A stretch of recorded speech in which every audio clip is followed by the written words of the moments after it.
ఈరోజు నేను మీతోటి యుట్రైన్ ఫైబ్రాయిడ్స్ అన్న కండిషన్ గురించి డిస్కస్ చేస్తాను. ఈ ఫైబ్రాయిడ్స్ లేదా లియోమయోమా లేదా మయోమా అని అంటారు. సో ఈ యుట్రైన్ ఫైబ్రాయిడ్స్ అన్నవి గర్భసంచిలో ఏర్పడే చిన్న కణుతులు లాంటివి అన్నమాట. ఇవి క్యాన్సర్కి సంబంధించినవి కాదు.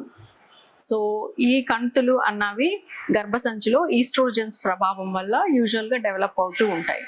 సో ఇవి ఎక్కువ జెనెటిక్గా ఇవి ప్రిడిస్పోజ్ అయి ఉంటుంది అనమాట, ఈ ఫైబ్రాయిడ్ ఫార్మేషన్ అన్నది. ఈ యుట్రైన్ ఫైబ్రాయిడ్స్లో డిఫరెంట్ వెరైటీస్ ఉంటాయి వాటి పొజిషన్ని బట్టి. సో యుట్రైన్ మజిల్లో, గర్భసంచి యొక్క మజిల్లో ఉన్నట్లయితే దాన్ని ఇంట్రామ్యూరల్ ఫైబ్రాయిడ్ అని అంటారు.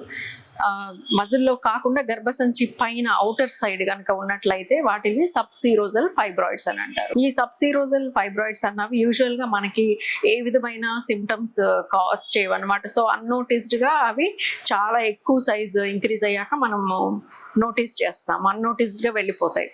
నెక్స్ట్ వచ్చేసి మన సబ్మ్యూకస్ ఫైబ్రాయిడ్స్. ఈ ఫైబ్రాయిడ్స్ వచ్చేసి లోపల గర్భసంచి లోపల ఏ క్యావిటీలో అయితే పిండం తయారవుతుందో ఆ క్యావిటీలోకి పెరుగుతూ ఉంటాయి అన్నమాట. వీటిని సబ్మ్యూకోసల్ ఫైబ్రాయిడ్స్ అంటారు.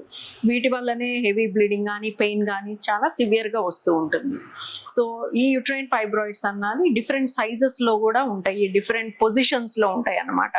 సైజు చిన్న ఒక సీడ్ అంత సైజ్ నుంచి, ఒక చిన్న గింజ అన్న సైజు నుంచి ఒక 5 months ప్రెగ్నెన్సీ అప్పుడు గర్భసంచి ఎట్లా ఉంటుందో అంత సైజ్ వరకు కూడా ఇంకా పెద్దగా కూడా పెరిగే ఛాన్సెస్ ఉంటాయి అన్నమాట.